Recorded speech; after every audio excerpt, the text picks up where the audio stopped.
തൃശൂർ പെരിങ്ങോട്ടുകര ക്ഷേത്രത്തിലെ പീഡനക്കേസിൽ തന്ത്രിയെ കൂടി പ്രതി ചേർത്ത ബാംഗ്ലൂർ പോലീസിന്റെ നടപടിക്കെതിരെ തന്ത്രിയുടെ മൂത്ത മകൾ ഉണ്ണിമായ രംഗത്ത്.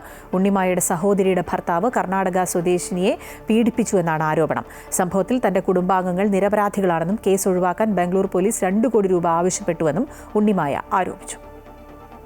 തനിക്കും തന്റെ കുടുംബത്തിനുമെതിരെ മനഃപൂർവ്വം കേസ് കെട്ടിച്ചമക്കുകയാണെന്ന് ഉണ്ണിമായ പത്രസമ്മേളനത്തിൽ ആരോപിച്ചു. സ്വത്തുക്കൾ തട്ടിയെടുക്കാനുള്ള ശ്രമങ്ങളാണ് നടക്കുന്നത്. അച്ഛന്റെ സഹോദരന്റെ മക്കൾ മുൻവൈരാഗ്യത്തിന്റെ പുറത്താണ് കള്ളക്കേസ് നൽകിയത്.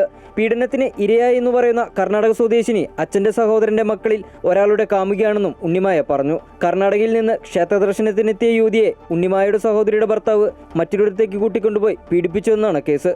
എന്നാൽ ഈ യുവതി സഞ്ചരിച്ചിരുന്ന വാഹനത്തിന്റെ നമ്പർ വ്യാജമാണെന്നും ക്ഷേത്രദർശനത്തിനു ശേഷം യുവതി തിരികെ പോകുന്നതിന്റെ CCTV ദൃശ്യങ്ങളുണ്ടെന്നും ഉണ്ണിമായ പറഞ്ഞു. അച്ഛന്റെ നിരപരാധിത്വം തെളിയിക്കാൻ ശക്തമായ ഡിജിറ്റൽ തെളിവുകൾ നൽകിയിട്ടും ബാംഗ്ലൂർ പോലീസ് 2 കോടി ആവശ്യപ്പെടുകയായിരുന്നു. കർണാടക പോലീസ് പണം ആവശ്യപ്പെട്ടതിന്റെ തെളിവുകൾ തന്റെ പക്കലുണ്ടെന്നും ഉണ്ണിമായ പറഞ്ഞു. ഇന്ന് പോലീസ് ഉദ്യോഗസ്ഥർ വന്നാൽ ഞാൻ ആ തെളിവ് അവർക്ക് കൊടുക്കും. ഇപ്പോൾ ഇവിടെ വന്നാൽ ഇതിലപ്പുറം ഞാൻ എന്താ പറയേണ്ടത്? ഇപ്പോൾ ഇവിടെ പോലീസ് ഉദ്യോഗസ്ഥർ വന്നാൽ ഈ തെളിവ് ഞാൻ അവർക്ക് കൈമാറും. ഞാൻ ഈ പറയുന്നത് ഒന്നും ആരോപണമല്ല.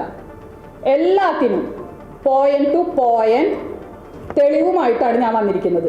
അല്ലാതെ ഇവിടെ ഇങ്ങനെ വന്നിരുന്ന് ഞാൻ സംസാരിക്കില്ല.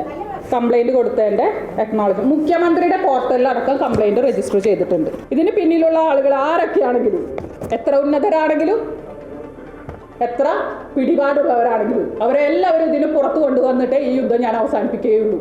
ആരോപണ വിധേയനായ അരുൺ പരാതിക്കാരിയുമായി നടത്തിയ വാട്സപ്പ് സന്ദേശങ്ങൾ പുറത്തു വന്നിരുന്നു.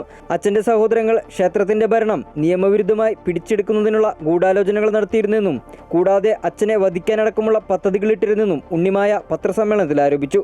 സംഭവവുമായി ബന്ധപ്പെട്ട് കേരള പോലീസിനും കർണാടക പോലീസിനും പരാതി നൽകിയിട്ടുണ്ടെന്നും ഉണ്ണിമായ പറഞ്ഞു. അമൃത ന്യൂസ്, കൊച്ചി.